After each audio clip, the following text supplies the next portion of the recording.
We begin our report with the 2024 presidential race. Next stop, the primary in Michigan. The Great Lakes state holds contests for both Democrats and Republicans on Tuesday.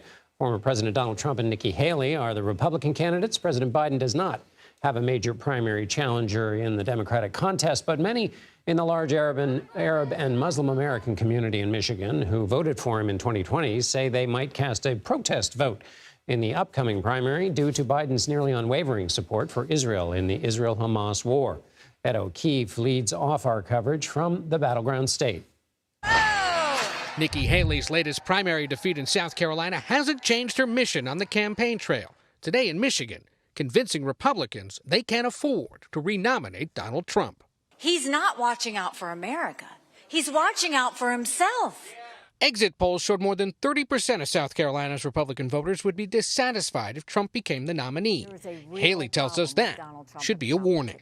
When you look back at results from over the weekend in South Carolina, what is your big takeaway? Donald Trump did not get 40% of the vote. And that's the same thing that happened in Iowa. That's the same thing that happened in New Hampshire.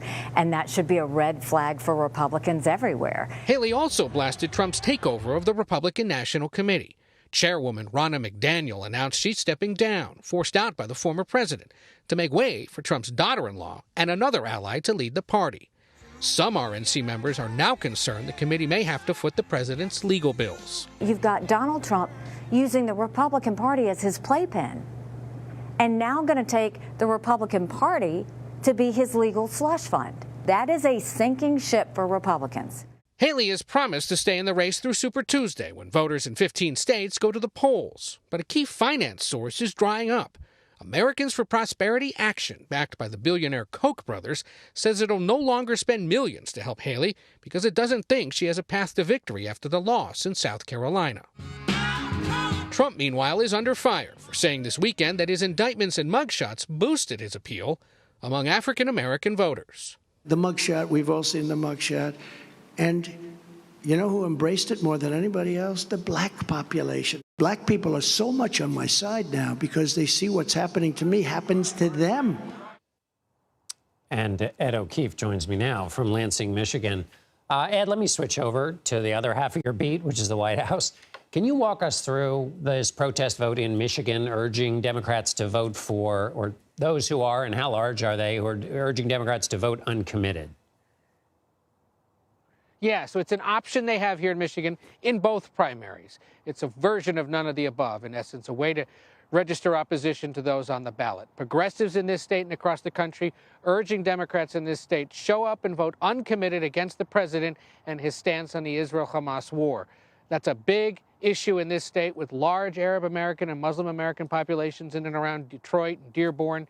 And it's been growing in popularity. Today, the Michigan governor warning there may be a big turnout for that and a big message sent to the president that he's got to readjust his thinking on the war if he expects to be able to hold on to this battleground state where you win by maybe just 10,000 votes. And that's what organizers are hoping for, at least 10,000 votes cast for uncommitted. Why 10,000 votes, John?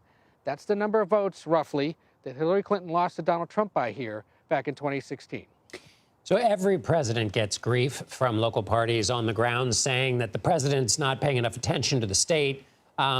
So how do we disconnect the message that they're sending from inside the state to the White House and to the re-election campaign? How do we, is there something actually unique happening here, or is some of this just the standard thing, which is the locals always saying they want more attention from headquarters? It's a little bit of both, John. And look, the state party apparatus, its leadership is with the president, planning to vote for him. They don't mind that people in their state now get the national attention and the attention of the president in his re-election campaign. It's the whole reason they wanted to go earlier in the process. They are just the fourth state for Democrats, and that was by design. They wanted to put a big battleground state in the Midwest early in the calendar to force a conversation about issues of concern here. Labor union issues, of course, which the president's good on, and then issues related to the war, which he's, in the view of many people here, not so good on. But many who are voting uncommitted will tell you, John, just because they're doing this tomorrow doesn't mean they're going to be against him in November. They just want to hope that it inspires the president to tweak his thinking on the war, maybe become a little more outspoken in his support or in his criticism of Benjamin Netanyahu and the Israeli government. A vote for attention. Ed O'Keefe in Lansing, Michigan. Thanks so much, Ed.